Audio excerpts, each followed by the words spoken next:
ഇന്ത്യയെ കൊള്ളയടിക്കാൻ വന്നവരെയെല്ലാം നമ്മൾ വെറുപ്പോടെയാണ് ഓർത്തിരിക്കുന്നത്.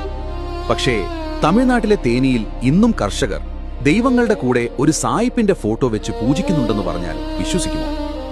തന്റെ കുഞ്ഞിനവർ പേരിടുന്നത് പെന്നി ക്വിക്ക് എന്നാണ്.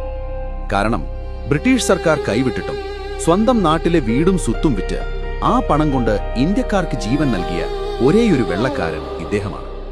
ഇത് മുല്ലപ്പെരിയാറിന്റെ കണക്കുകളല്ല, ജോൺ പെന്നി ക്വിക്ക് എന്ന മനുഷ്യസ്നേഹിയുടെ ത്യാഗമാണ്. കഥയുടെ ആഴം മനസ്സിലാകണമെങ്കിൽ 1876 പോകണം. ഇന്ത്യ കണ്ട ഏറ്റവും വലിയ വരൾച്ച. മധുരയിലും രാമനാഥപുരത്തും കുടിവെള്ളമില്ലാതെ ജനങ്ങൾ പിടഞ്ഞു മരിച്ചു. ഒരുപിടി അരിക്കു വേണ്ടി സ്വന്തം മക്കളെ വിൽക്കാൻ തയ്യാറായ അമ്മമാർ. മറുവശത്ത് പെരിയാർ നദി ആർക്കും ഉപകാരമില്ലാതെ അഹങ്കാരത്തോടെ അറബിക്കടലിലേക്ക് ഒഴുകിപ്പോകും. ഈ കാഴ്ച പെന്നി ക്വിക്ക് എന്ന എഞ്ചിനീയറുടെ ഉറക്കം കെടുത്തി. അദ്ദേഹം തീരുമാനിച്ചു, ഈ പുഴയുടെ ഗതി ഞാൻ മാറ്റും. പക്ഷെ പെരിയാർ കാട് അന്ന് ഇന്നത്തെ പോലെയല്ല.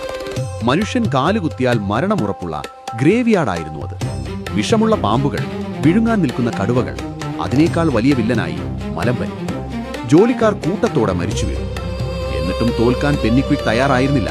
പക്ഷെ പ്രകൃതി അവിടെയും കനിഞ്ഞില്ല. പണി പകുതിയായപ്പോൾ വന്ന ഭീകരമായ വെള്ളപ്പൊക്കം. കെട്ടിപ്പൊക്കിയ ഡാം ഒരു ചീട്ടുകൊട്ടാരം പോലെ കൺമുന്നിലൂടെ ഒഴുകിപ്പോയി. അതോടെ ബ്രിട്ടീഷ് സർക്കാർ കലിപ്പിലായി. ഉന്നത ഉദ്യോഗസ്ഥർ അദ്ദേഹത്തെ പരിഹസിച്ചു. പെന്നി ക്വിക്ക്, നിങ്ങളൊരു മണ്ടനാണ്. കാട്ടിൽ കാശ് കളയാൻ രാജ്ഞിക്ക് താല്പര്യമില്ല. ഇനി ഇതിന് 1 രൂപ പോലും ഫണ്ട് തരില്ല. ആ പ്രോജക്റ്റ് ഉപേക്ഷിച്ചേക്ക്. ഏതൊരു മനുഷ്യനും അവിടെ വെച്ച് തകർന്നു പോകുമായിരുന്നു.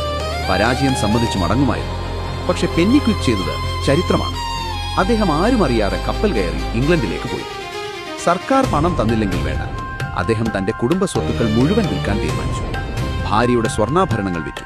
ഒടുവിൽ താൻ ജനിച്ചു വളർന്ന തന്റെ വാർദ്ധക്യത്തിൽ അന്തി ഉറങ്ങേണ്ട കൊട്ടാരം പോലുള്ള വീട് പോലും അദ്ദേഹം വിറ്റു. ആ പണം മുഴുവൻ ചാക്കുകളിലാക്കി അദ്ദേഹം തിരിച്ച് ഇന്ത്യയിലേക്ക് വന്നു. എന്നിട്ട് പറഞ്ഞു, ഞാൻ ഈ ഭൂമിയിൽ ഒരിക്കലേ വരും, അത് മറ്റുള്ളവർക്ക് വേണ്ടിയാകട്ടെ. സ്വന്തം കീശയിലെ പണം കൊണ്ട് ചുണ്ണാമ്പും സുർക്കിയും ചേർത്ത് അദ്ദേഹം ആ ഡാം വീണ്ടും കെട്ടിപ്പൊക്കി. 1895 ഒക്ടോബർ മാസം അണക്കെട്ടിന്റെ ഷട്ടറുകൾ തുറന്ന നിമിഷം. നൂറ്റാണ്ടുകളായി പടിഞ്ഞാറോട്ടൊഴുകിയിരുന്ന പെരിയാർ ആദ്യമായി കിഴക്കോട്ട് തിരിഞ്ഞു. മരുഭൂമി പോലെ കിടന്ന 2 ലക്ഷം ഏക്കർ സ്ഥലത്തേക്ക് ജീവജലം ഒഴുകിയെത്തി. അന്നവിടെ കൂടിയിരുന്ന ആയിരക്കണക്കിന് കർഷകർ ആകാശത്തേക്ക് നോക്കിക്കരഞ്ഞു. അവർ വിളിച്ചത് ദൈവത്തെ ആയിരുന്നില്ല, കൂമരക്കടവുളെ എന്നായിരുന്നു. ഇന്ന് നമ്മൾ മലയാളികൾ മുല്ലപ്പെരിയാറിനെ പേടിയോടെയാണ് കാണുന്നത്. പക്ഷെ അതിർത്തിക്കപ്പുറമുള്ളവർക്ക് അത് ജീവനാണ്. നമ്മൾ പേടിക്കുന്ന ആ ഡാമിനുള്ളിൽ ഒരു മനുഷ്യൻ വിട്ടഴിച്ച വീടിന്റെയും കറുത്തവന് വേണ്ടി വെളുത്തവനൊഴുകിയ കണ്ണീരിന്റെയും കഥയുണ്ട്.